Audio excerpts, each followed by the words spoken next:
안녕하십니까. 이어서 원주권 뉴스입니다. 강원도 내 코로나19 일일 확진자 수가 또다시 40명대로 증가한 가운데 오늘은 지금까지 19명이 늘었습니다. 춘천과 속초에서 각각 4명씩 늘어 가장 많이 확진됐고 홍천 3명, 강릉과 동해 2명, 양구, 고성, 양양, 영월에서 1명씩 양성 판정을 받았습니다. 어제는 동해에서 외국인 노동자 집단 감염이 나오는 등 9개 시군에서 40명이 늘면서 이틀 만에 40명대 확진자를 기록했습니다. 원주의 누적 확진자는 1,055명, 도내 누적 확진자는 5,060명입니다. 어제 저녁 8시 20분쯤 원주시 지정면 차량 타이어 정비 공장에서 불이 났습니다. 오늘 새벽 1시쯤 큰 불길은 잡혔지만 타이어와 유류에 붙은 불이 잘 꺼지지 않아 굴삭기까지 동원해 정비동 외벽을 뜯어내고 잔불을 정리하고 있습니다. 소방당국은 불이 나자 장비 40여 대와 인력 300여 명을 투입해 밤새 진화를 벌였습니다. 현재까지 인명피해는 없는 것으로 확인되고 있습니다. 또 철로 옆 정비 공장에서 큰 불이 나면서 운행이 중단됐던 KTX 강릉선 서원주 만종 구간은 오늘 오전 6시 40분 첫 차부터 운행을 재개했습니다. 원주를 포함한 전국 혁신도시 조성 지자체들이 혁신도시 시즌2와 2차 공공기관 이전 추진을 촉구하고 나섰습니다. 전국 9개 혁신도시가 있는 11개 시군으로 구성된 혁신도시협의회는 정주 여건 개선을 통한 혁신도시의 완성을 위한 이른바 혁신도시2와 수도권 120개 공공기관의 2차 이전을 촉구하는 공동 건의문을 채택해 정부에 전달한다는 계획입니다. 공동 건의문은 회원 시군 자치단체장들이 비대면으로 서명하는 방식으로 작성됩니다. 강원경찰이 초중고등학교가 개학한 이번 주부터 다음 달 말까지 불법 주정차 등 스쿨존 단속을 강화합니다. 특히 지자체와 합동 단속을 늘리고 어린이 안전사고와 직결되는 스쿨존 불법 주정차와 보행자 보호 의무 위반, 신호 위반 등을 집중적으로 잡아낸다는 계획입니다. 이와 함께 스쿨존 불법 주정차 단속 장비를 추가로 확보하는 방안도 추진합니다. 민식이법이 시행된 후 올해 도내 스쿨존 내 어린이 교통사고는 지난해의 절반으로 줄었고 보행 중 사고는 한 건도 없었습니다. 횡성군이 관내 이모빌리티 충전 인프라 구축을 위해서 관계 기관과 업무 협약을 체결했습니다.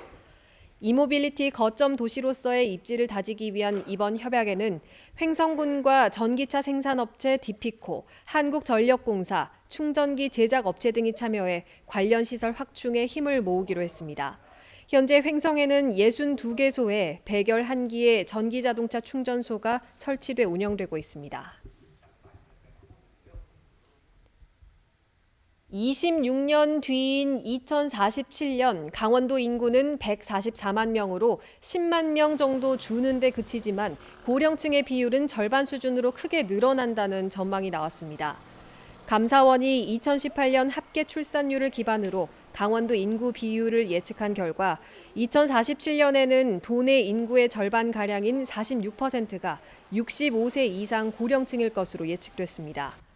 또 2047년에는 강원도 내 모든 시군이 소멸 고위험 단계에 접어들고 공동체 소멸이 진행될 것으로 예측됐습니다. 감사원은 지역 소멸 완화를 위해 원주 혁신도시 공공기관 직원들의 가족 동반 이주율을 높이고 수도권에 많은 인원을 잔류시킨 국립과학수사연구원에 대한 규제가 필요하다고 분석했습니다. 50세 이하 청년 농업인으로 구성된 횡성한우 승계농업인 연구회가 창립 총회를 열고 본격적인 활동에 들어갔습니다.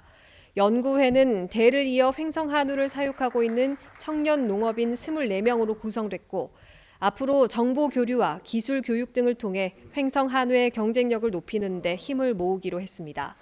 횡성군 농업기술센터에는 횡성한우 외에도 토마토와 파프리카, 인삼 등 품목별 농가들로 구성된 연구회가 등록돼 활동하고 있습니다. 9월로 예정됐던 평창 농악축제가 코로나19 여파로 2년 연속 취소됐습니다. 평창 둔전 평농악보존회는 비대면 축제와 온라인 공연 등 축제를 개최할 수 있는 다른 방안을 모색했지만 지역사회와 방문객의 안전을 위해 전면 취소한다고 밝혔습니다. 평창 농악축제는 지난해에도 코로나19의 영향으로 취소돼 2년째 열리지 않고 있습니다. 산불 진화 현장 등에서 사고를 당해 순직한 이들을 기르기 위한 추모 공간이 원주에 조성됩니다. 산림항공본부는 총 사업비 8억 원을 들여 2022년 완공을 목표로 추모비와 역사관 등으로 구성된 산림항공 명예의 전당을 본부 내에 조성한다고 밝혔습니다. 이를 위해 유가족과 전문가 등을 자문위원으로 위촉하고 다음 달 5일까지 추모비 디자인 선정을 위한 공모전도 진행합니다. 뉴스를 마칩니다. 고맙습니다.